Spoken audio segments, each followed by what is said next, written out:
L'Optimisme a vu ses débuts en 1911 avec le club de Buffalo, New York. Optimiste International a été formé quand les représentants de 11 clubs optimistes se sont rencontrés à Louisville, Kentucky, le 19 juin 1919. Ils ont adopté le nom Club Optimiste International. Saviez-vous que le premier club fondé en Ontario fut Optimist Club of Toronto? Avec l'ajout de ce club, l'Optimiste International était vraiment international. Malheureusement, la charte du club de Toronto a été révoquée, mais le deuxième plus vieux club est Hamilton, fondé par le club de Toronto le 4 juin 1924 et il existe encore. Les clubs francophones de l'Ontario étaient jumelés avec le district Québec-Maritime dans les années 60. Mais vu l'accroissement du nombre de clubs de ce dernier district, il fut décidé en 80-81 de diviser le Québec en 4 districts et les clubs francophones de l'Est-Ontario sont revenus en Ontario pour être associés avec Eastern Ontario. En 81, Optimist International a décidé de diviser le district Eastern Ontario en 2 districts. Le district Eastern Ontario a compris nos clubs et est devenu district bilingue et le deuxième fut Southwest Ontario. Je vais commencer avec un petit peu d'histoire. Hein. Oui. Pas un addon, mais c'est une coïncidence. J'étais à Ottawa hier, au restaurant hier matin. Puis justement, je te parlais au téléphone, puis je parlais de Québec-Maritime. Puis là, j'ai un de mes amis qui a entendu Québec-Maritime, c'était un optimiste, un ex-optimiste d'Hawkesbury. Il joue dans la pièce de théâtre des jours, puis il me dit « Ah, Gilles! » Fait que là, j'ai commencé à lui parler, puis j'ai dit « Ce que tu voulais faire », puis il a commencé à me conter une histoire qu'en 76-77, on était avec Québec-Maritime. Oui. Puis il dit, cette année-là, ou l'année d'après, il n'est pas certain des dates, c'est le club de Hawkesbury puis le club de Rutland qui ont été les meilleurs clubs dans le district Québec-Maritime. C'est-à-dire qu'il y avait un système de pointage avec le recrutement, la fondation, ainsi de suite, les programmes offerts. Puis ils dit, on a fini premier. Je ne sais pas si c'est Rutland ou Hawkesbury, là, mais ils ont fini les 2 premiers. Fait que quand ils sont arrivés au congrès l'année ensuite, ils ont averti le district Québec-Maritime, on va amener une résolution pour changer le nom du district à Québec-Maritime Est-Ontario.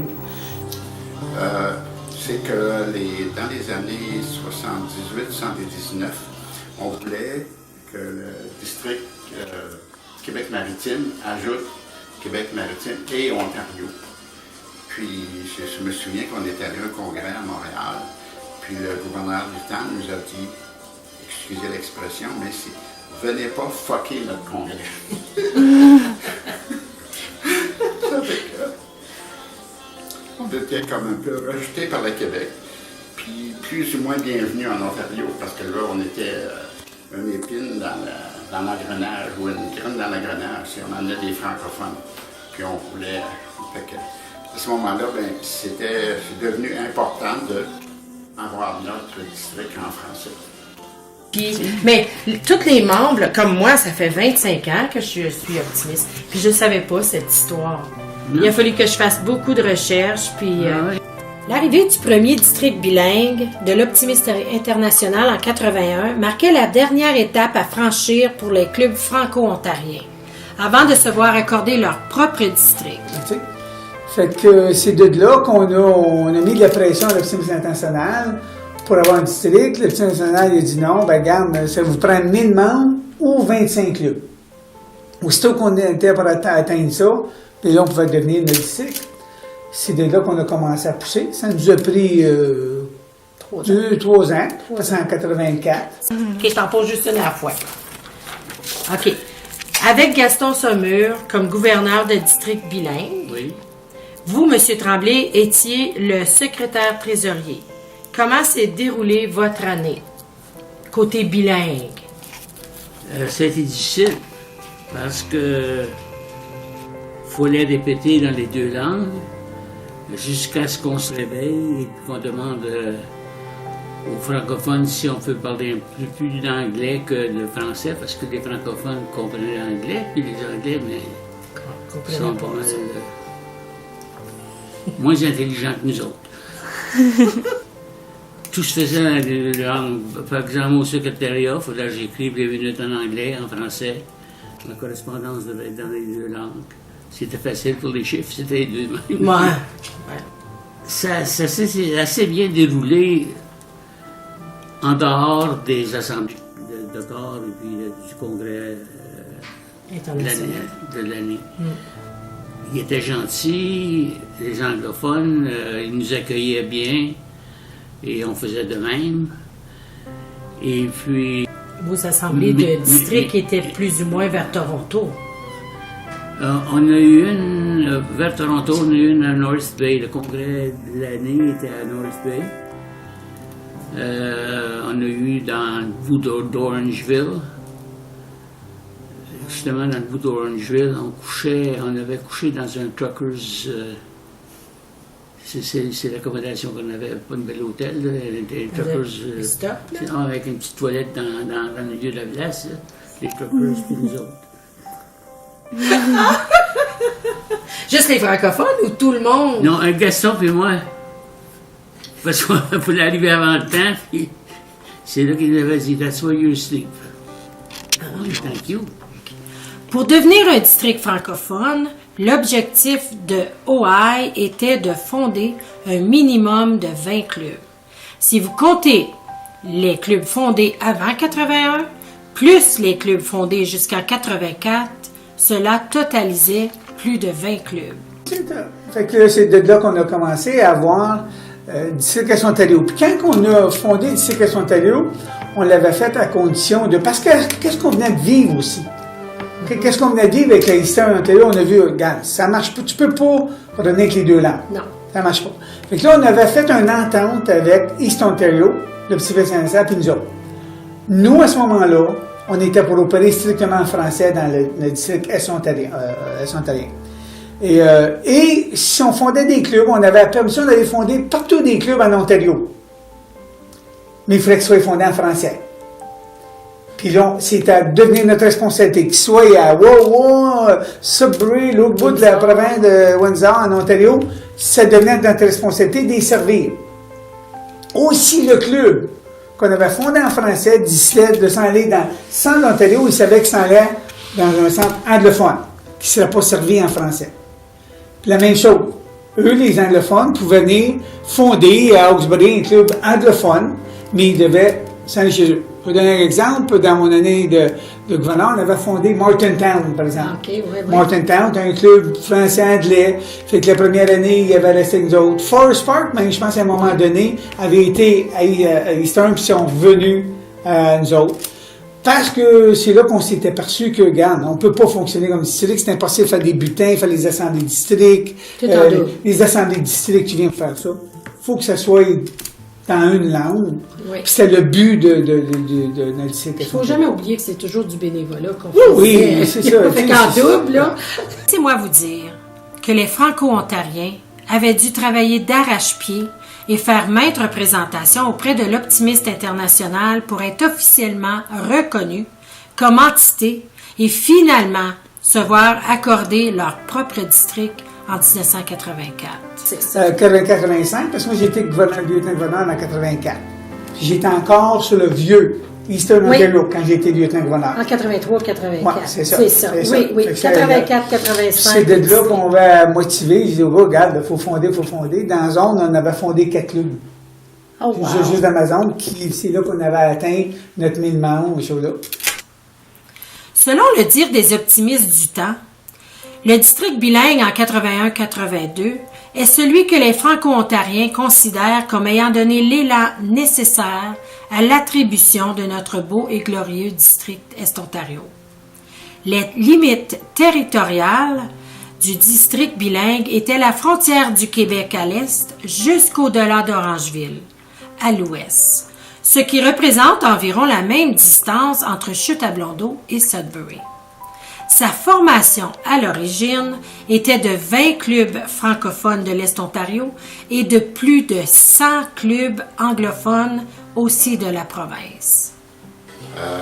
Parler de ce temps-là, pour moi, c'était comme hier. On irait à Harvey-là, un autre. Tu sais, on allait là, puis on était notre petite gang. Puis on avait évidemment une grosse session en anglais. L'avantage qu'on a, c'est que la majorité ici comprennent les deux langues. Donc, on ne dérangeait pas tellement les assemblées.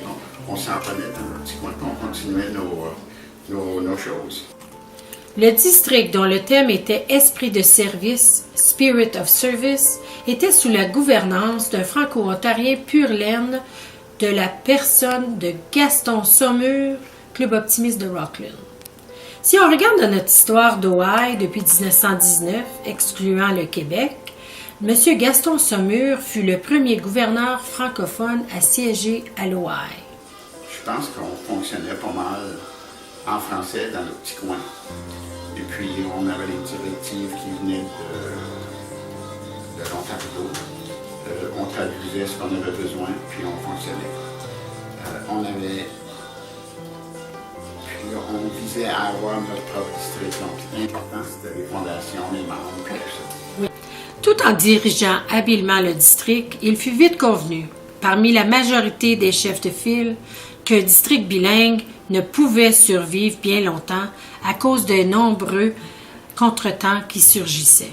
C'est alors que le gouverneur Gaston et certains membres de son exécutif prirent en main la tâche de convaincre Optimiste International qu'un district francophone se devait de naître si on voulait la survie des clubs francophones de l'Est-Ontario. Que de rencontres! À l'insu de la plupart d'entre vous, notre gouverneur Gaston Saumur et son comité ont tenu dans les hôtels d'Ottawa. C'était au Château d'Olier. Et puis c'est là que ça s'est décidé que les recommandations seraient faites à l'exécutif de l'Optimiste International qu'on devienne un autre district soit formé pour accommoder, parce que ça ne marcherait pas. C'est à parler.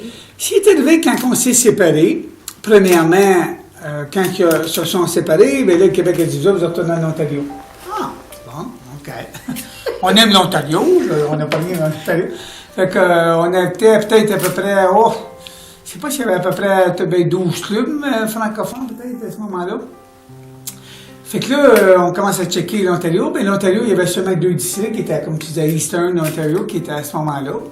Fait il y avait Ken Loach, qui était pas mal en charge. Il n'était pas président, il n'avait pas été président international encore, mais il était impliqué au niveau international. Fait que moi puis lui, à un moment donné, on s'est rencontrés parce qu'on a vu que la première qu'on était allé tout en anglais. Fait que on a dit, gamme, on aimerait avoir des choses en français. On avait bien des clubs qui ne parlaient pas beaucoup en anglais non plus, tu sais. Dans ce temps-là, oui. Dans ce temps-là. Fait que moi puis lui, c'est là qu'on a commencé à faire les sessions doubles. Lui, il faisait tout en anglais, moi, je faisais tout en français.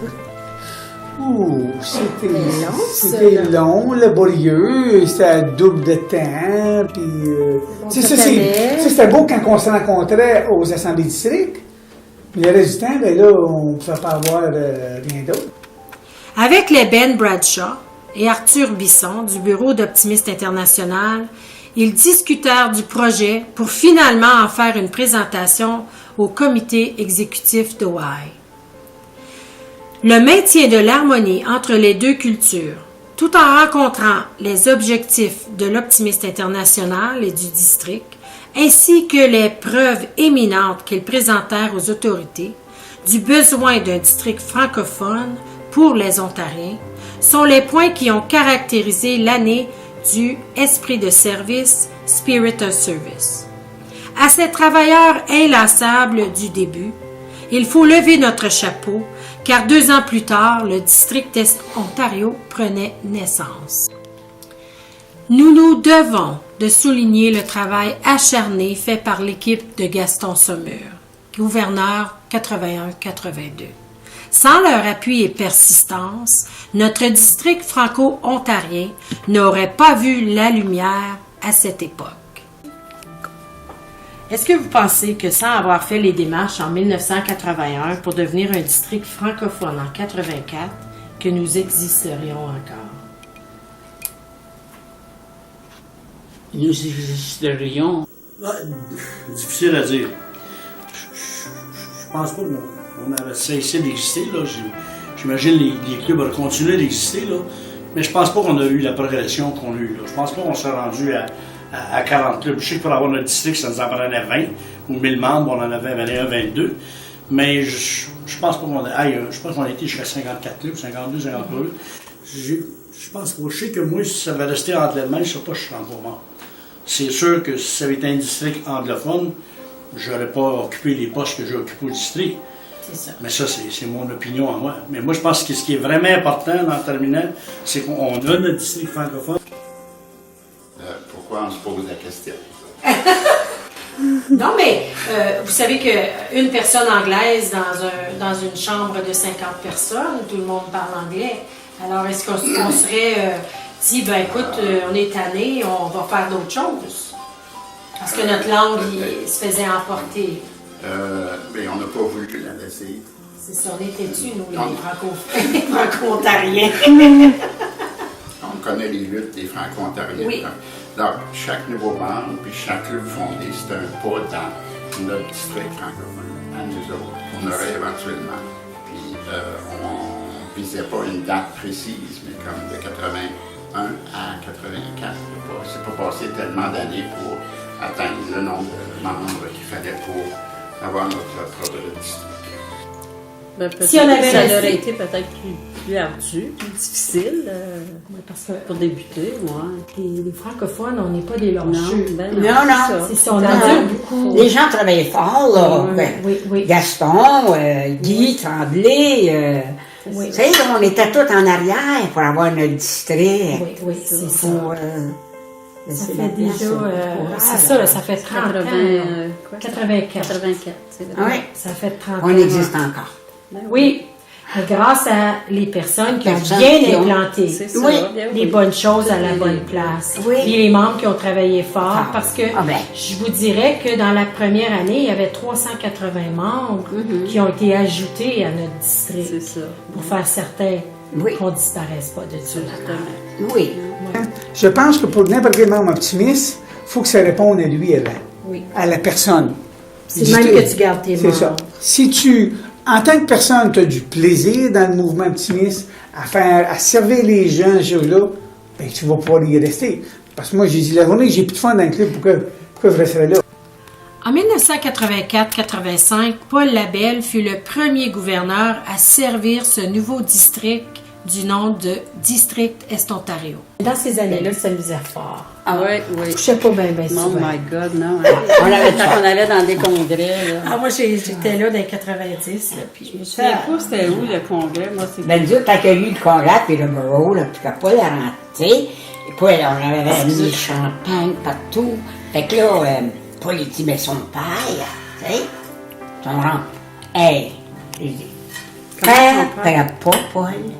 Le monde qui ont travaillé pour nous autres, C'est là. ça. On c'est fait ça, des ça. campagnes. C'est Tout ça. le monde dans notre chambre, puis tu vides ces bouteilles-là. Là. M'as-tu compris, là? On les vide, on n'a pas eu la maison. Paul et Pierrette Labelle, son secrétaire trésorier Ronald et Pierrette Lalonde, ainsi que toute son équipe, avaient une vision noble et une dignité honorable à investir temps et énergie pour léguer à ceux et à celles qui les suivront un district bien implanté. Là, on Tout n'avait pas, francophone. là. On pouvait faire à la main, puis... Vous saviez rien de l'optimisme Tout ça à la main. international? Non, c'était tout à débuter, là. On avait acheté une La photocopieuse, dans ce temps-là, c'était... photocopière. Oui, à la main. On Puis pliait la dactylo. la dactylo, oui. J'étais habituée à ça, mais quand même. Dans le sous-sol ici, on avait notre petit bureau. Vous savez, on n'était pas tout seul, là. Non. On avait Seul, tu as compris. secrétaire hors pair, on avait nos membres Oui, oui. qui travaillaient fort. Il y avait une grosse équipe qui appuyait. On avait une bonne Paul. équipe Oui, aussi. il Oui. y avait des lieutenants qui appuyaient. Oui, oui, oui, Ça on avait des travaillait gens en arrière de nous d'arrache-pied, autres, là. On ne oui. peut pas faire ça tout seul. Non. Non.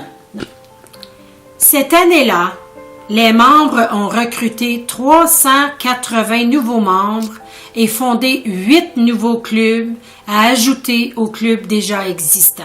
Coup de club! On a fondé 8 clubs. Wow! Ouais. C'est avec fierté et humilité que Paul Labelle a su classer son district Est-Ontario numéro 1 de 52 districts dans tout l'Optimiste international. Premier gouverneur distingué de l'Optimiste international. Ronald Lalonde fut reconnu comme le premier secrétaire trésorier de tout Optimiste international. Et monsieur Ronald Et Lalonde, lui, il était le premier secrétaire trésorier distingué. de l'Optimiste international. C'est ça qu'il Oui. disait, Paul. Oui. C'était son. Ah ouais, on a eu un secrétaire puis une secrétaire hors pair. On était chanceux. J'ai fait le protocole au moins 20 ans. Ah, ça, c'est mon titre cette Ça, année. c'est moi qui l'ai écrit, le protocole du district. Ah oui? En 1985, Roland Pilon, pour Roland Pilon. Oui, parce que Roland était tout de suite après Paul. Lui. Oui. Tout après l'arrivée de notre beau district Est-Ontario, nous avons été jumelés avec le Québec, encore une fois. Parce qu'on appartient au Québec, là. Parce Oui. qu'on n'avait pas d'autres. Ben, comme région, comme c'est quand qu'ils sont arrivés, les régions? Ça, c'est parce qu'avant, ce qui est arrivé, c'est que le vice-président, avant, il y a nommé ça par le nom du vice-président. Oui. Qui était la région du vice-président Yves Bertillon. Fait que là, à ce moment-là, tu n'avais pas nécessairement seulement que le Québec. OK? Parce que moi, quand j'ai été vice-président, encore là, les caisses de bain, on dit, donner le mélange, puis il parle les deux langues. Fait que les 2 années, il m'avait mélangé des clubs francophones, à des districts francophones, je veux dire, puis des districts anglophones. Ah, fait que c'était pas... Oh non, c'est récent, celui-là. OK, oui, c'est récent. ça. Alors, fait que le vice-président, lui, il devait se promener, puis il y avait français-anglais. Puis les 2 années, il était vice-président. C'est après ça qu'on commençait à dire, OK, pourquoi on va enlever parce que quand on a changé l'élection au niveau international, que les vice-présidents étaient sur le bureau de direction, Oui, OK. OK? Oui. Parce qu'automatiquement, quand tu étais vice-président, tu étais sur le directeur sur le bureau de direction. Quand ils ont changé ça, puis on dit, OK, les directeurs sur l'Optimiste international comme toi, qui vont être élus, qui ne sont plus des vice-présidents, les vice-présidents sont devenus ce qu'on appelle des vice-présidents marketing, pour faire un petit peu différent, qui étaient là, eux autres, le vice-président, pour stimuler la région, qui va faire un petit peu le rôle que le vice-président faisait avant, mais non plus l'aspect administratif à l'Optimiste international. Alors, les vice-présidents qui sont nommés, s'occupent de la région. C'est de là qu'ils ont commencé à dire, OK, là, on va commencer à former des régions, parce qu'ils ne voulaient pas l'appeler le nom du vice-président, comme tel. Fait que c'est de là que eux autres, ils ont dit, regarde, pourquoi est-ce qu'on ne fait pas notre région francophone, nous autres? Parce que, tu sais, on a des VP qui viennent, mais VP venaient aux assemblées districts, puis ils ne savaient pas un mot français. Nous autres, on était pas pire, parce qu'on est quand même bilingue. Nous autres, on a toujours été pas pire. Mais quand t'arrives au Québec... Tu arrives au Québec, puis il y a bien des clubs au Québec qui ne parlent pas anglophone, puis t'as un gars qui s'en vient de faire un speech pour 25 minutes, puis tu comprends pas. Tu dis, je pense que c'est pas laver les oreilles. Fait que c'est de là qu'ils ont dit, OK, pourquoi qu'on ne regroupe pas? Puis c'est là qu'ils ont cherché le nom Saint-Laurent, qui regroupait l'Est de l'Ontario aussi. Oui, c'est ça. Ouais. En 1987, les inquiétudes avaient grandi sur les défis juridiques possibles pour les hommes de l'organisation. Et le conseil d'administration Optimiste international ont répondu en votant à admettre les femmes comme membres. La première gouverneure du district Est-Ontario fut Ghislaine Charbonneau en 95-96. Depuis, nous avons 5 autres femmes devenues gouverneurs. Denise Lalonde de Moose Creek, Diane Charlebois Blackburn-Hamlet, Nicole Paquette, Saint-Albert, Anne-Marie Philippe, Vanier, et la gouverneure élue Sue Poirier du club d'Alexandria. Il ne faut surtout pas oublier notre seul et unique président international 2004-2005, Yves Berthiaume. Moi, de ton poste de président international, comment s'est déroulée ton année? Pire année de ma vie. Oh, t'as mis du poids dans le colline, je m'en souviens. Ouais, c'est une expérience unique. On a eu beaucoup de plaisir. Mon idée, c'est de changer les choses, donner une faveur canadienne à Believe. Oui, c'était ça, hein, c'était la faveur. La dimension, ce qu'on est, par rapport... C'est un petit peu différent par rapport aux États. Oui, la vision était un petit peu différente. Oui. Puis même chez les anglophones. Oui. Même chez les anglophones canadiens, c'est différent. Puis je pense que c'est ça, chaque président apporte un petit peu sa marque ou chose là. Fait que le but, c'était de croire dans l'optimisme, essayer de réinventer l'optimisme dans la nouvelle culture de vie qu'on a avec les jeunes. Fait que non, mais au niveau optimiste en sens, c'était une très belle année. Il y a 2-3 voyages uniques, comme j'avais parlé, oui. qui faisaient une différence. Au Brésil, au nord du Brésil, à Suriname, là, c'était une expérience, de 3 jours vivre dans une tribu avec eux autres. Autant aller en Géorgie dans les places où ce que... Tu n'avais jamais été avant. C'est ça. Les États-Unis, c'est beau à visiter, notre pays est beau. Oui. C'est ça. Mais comme président, c'est pas toujours évident et facile non plus, parce que tous les gars qui arrivent, qui sont d'être motivés à 100% toujours, tu sais. Fait que, tu débarques une place et l'autre, puis, mais c'était, je me rappelle, il y a des soirs, moi puis Ginette, on se levait, puis là, on disait, où est-ce qu'on est? Puis, où est-ce qu'il y a la toilette? Mais non, mais où est-ce qu'il y a le mur? Puis, je sais plus ce que c'était, on avait pris 174 avions. Ginette était curée. Une couple de fois, j'étais pas venue, c'est mes filles. Ouais. Mes filles étaient venues avec moi. Ça, il avait bien aimé ça aussi. Oui, j'appelais du Cyril, puis je dis, regarde, mon épouse peut pas venir. Ma fille, oui, amène ta fille, des choses là. Ça, je le disais pas, puis je disais à ma fille, ok, on arrive le soir. Oh, c'est vrai, maman faisait toujours un speech. Faut que tu fasses un speech. Non, Dan, c'est pas moi. Dan m'a demandé, t'es sur le programme, t'as pas le choix, là. En 1987-88, Paul Labelle est devenu le premier vice-président international issu du district Est-Ontario. Il fut suivi par Yves Berthiaume, 94-95 du club d'Hawkesbury, de Danny Nolan, 96-97 du club d'Amon, Lorne Nolan, 2001-2002 du club d'Amon, et Michel Laporte en 2006-2007 du club de Castlemaine. Et notre vice-président élu, Robert Doyle, en 2017-18 de Beacon Hill. Pour terminer, est-ce que vous savez qu'il y a une femme dans cette pièce qui a fait ce que qu'aucun autre membre du district Est-Ontario a fait jusqu'à maintenant? Le 1er avril 2016, elle a été votée par acclamation au conseil d'administration d'OI. Voici sa photo. Vous la reconnaîtrez. Merci.